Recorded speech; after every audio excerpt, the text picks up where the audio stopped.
وَلْتَكُنْ مِنْكُمْ أُمَّةٌ يَدْعُونَ إِلَى الْخَيْرِ وَيَأْمُرُونَ بِالْمَعْرُوفِ وَيَنْهَوْنَ عَنِ الْمُنْكَرِ.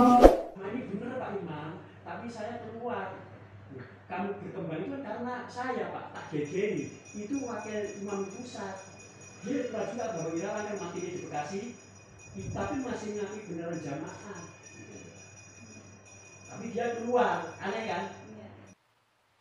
Sehingga kita menjadi ragu saat itu, apakah benar ucapan itu, benar-benar ucapan dari Bambang Irawan, Ustadz Bambang Irawan yang mengatakan bahwasanya biarlah saya yang keluar, sebab saya keluar itu banyak yang masuk.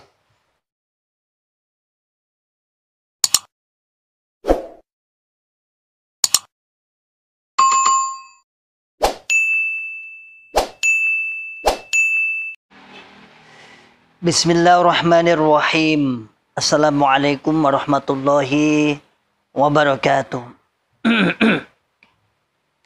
Alhamdulillah. Alhamdulillahi rabbil alamin. Alhamdulillahi wa kafa wa sallallahu wa sallam ala rasulillahil mustafa. Asyhadu an la ilaha illallah wahdahu la syarikalah. Wa asyhadu anna muhammadan abduhu wa rasuluhu.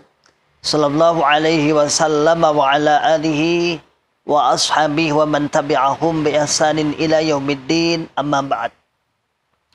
Ma'asyiral muslimin, hafizakumullahu ta'ala. Alhamdulillah rabbil alamin. Kita masih diberikan oleh Allah kesempatan, diberikan kesehatan, kewarasan, diberikan hidayah, istiqomah di dalam kebenaran. Dan semoga tetap semangat, ya'muruna bil ma'ruf wa yanhauna 'anil munkar wa ulaika humul muflihun. Ma'asyiral muslimin, hafizakumullahu ta'ala. Setelah kemarin kita mendengar ada dua anak kecil dan anak besar, tentang yang pertama adalah tentang dia menyampaikan apa yang telah diajarkan oleh mubaliknya, tentang orang yang keluar dari jokam harus dibunuh. Kemudian yang kedua anak besar, yaitu tentang ancaman-ancaman bagaimana orang yang sudah keluar, Ustadz Khalil Bustami dan kawan-kawan, mereka dicari akan dibunuh. Bahasanya kurang lebih seperti itu. Lalu pagi ini saya akan memberikan sebuah tanggapan. Ada seorang yang, atau satu keluarga yang mana telah didatangi oleh tim bersih-bersih. Tim bersih-bersih.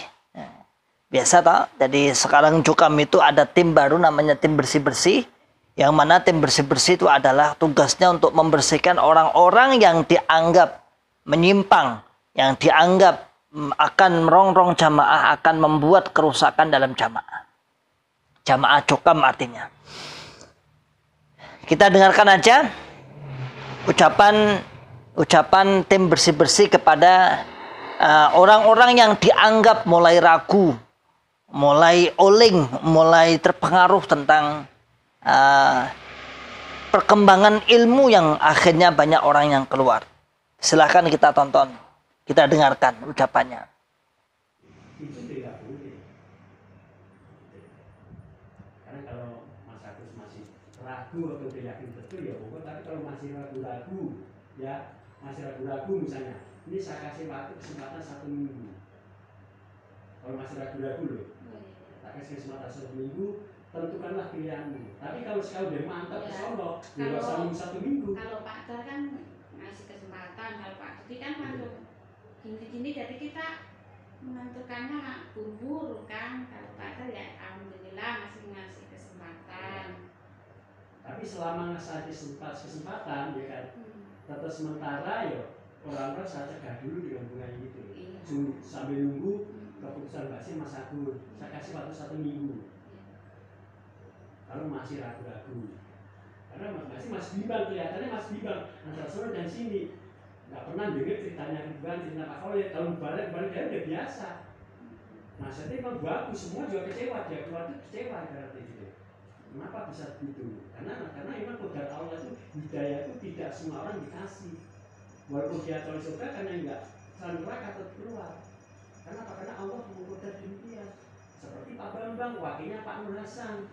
Kurang apa dia kemana-mana Pak Nur, dia keluar juga. Tapi dia masih meyakini jamaah, walaupun kuat dia meyakini jamaah. Jamaah ini benar Pak Imam, tapi saya keluar.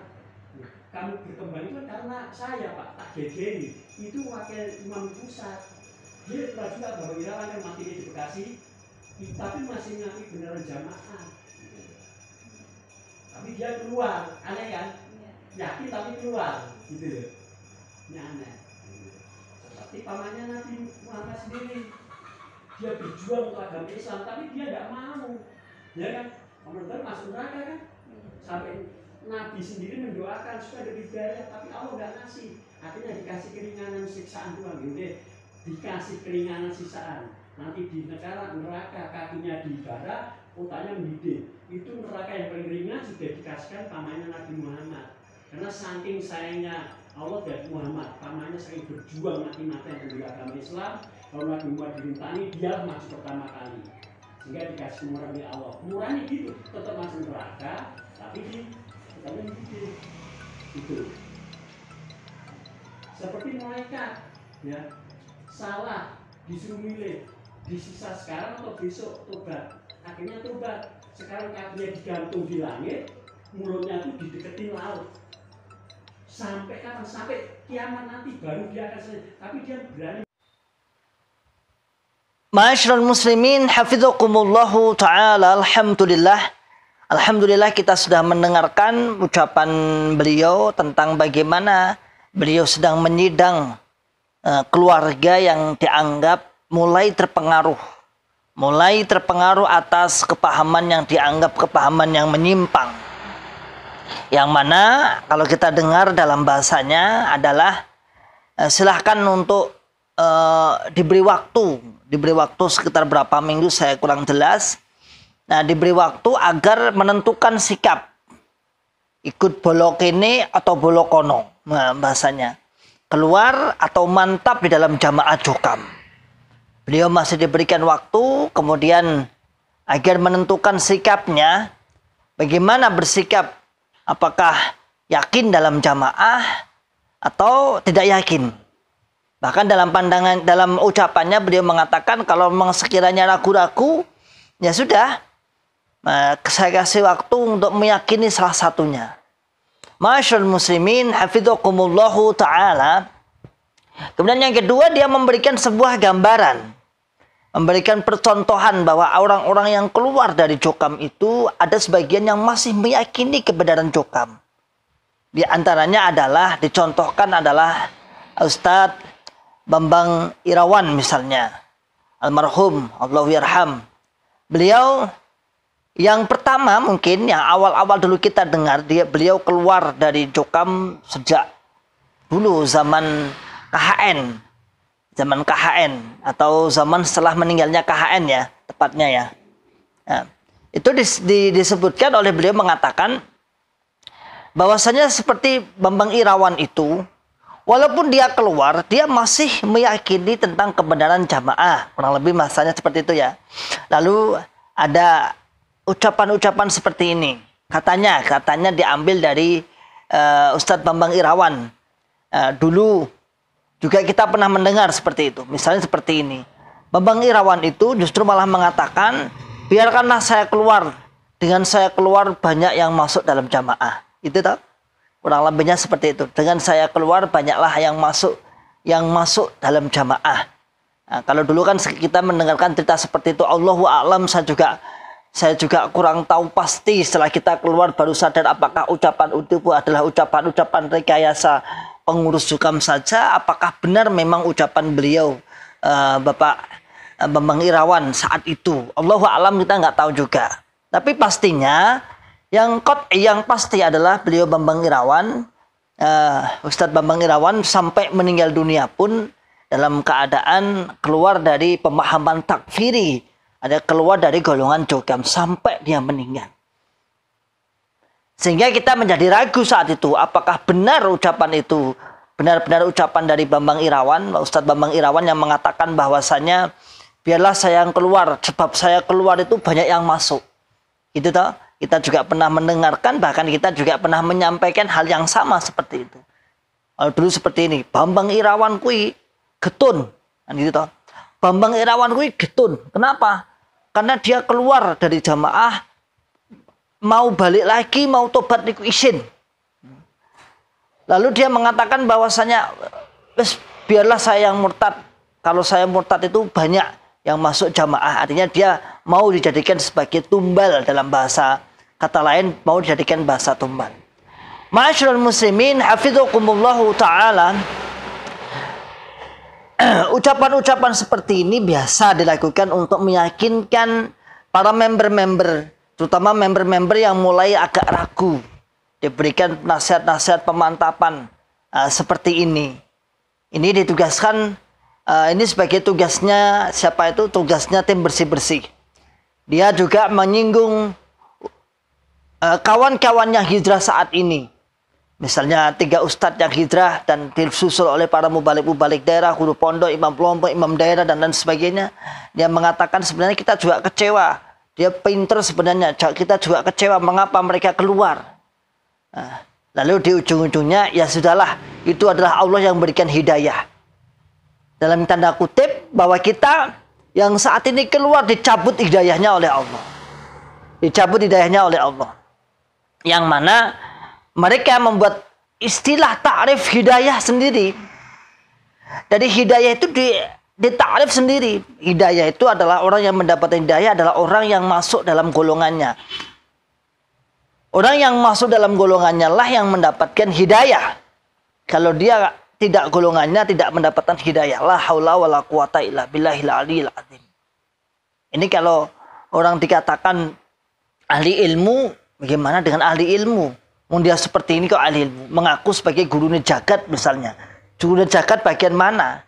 Jagat bagian mana mereka? Nah, dia mentakrif sebuah hidayah saja nggak tahu. Hidayah itu kan intinya masuk Islam itu sebuah hidayah Islam, bukan golongannya. Dari zaman jahiliyah atau dari masa jahiliyah atau dari keadaan jahiliyah, kemudian dia iman, dia Islam, mengerti tentang agama Islam, itu yang dimaksud mendapat hidayah. Walaupun ada 2 hidayah dalam bahasa ulama mengatakan ada 2 hidayah. Yang pertama hidayah ad-dalalah atau ad-dilalah, hidayah yang berupa petunjuk dalil. Yang kedua adalah hidayah taufik wal irsyad, taufik. Yang pertama hidayah dalalah, dia mengakui memang ada kebenaran agama Islam tapi dia tidak mengikutinya, seperti pamannya Nabi Muhammad SAW yang kita kenal dengan nama Abu Thalib, yang kita kenal secara ma'ruf namanya Abu Thalib. Nah, julukannya Abu Thalib. Lalu ada hidayah namanya taufik wal irsyad, yaitu di mana hidayah itu masuk sampai ke lubuk hati kemudian sampai diamalkan. Bukan hanya mengakui kebenaran, tapi setelah mengakui kebenaran dia juga mengamalkan. Nah, sejokam ini membuat takrif hidayah lagi. Ma'asyiral muslimin, hafizakumullahu ta'ala, pada kesimpulannya adalah orang-orang yang tidak masuk dalam jokam, orang-orang yang keluar dari jokam, itu dianggap tidak mendapatkan hidayah.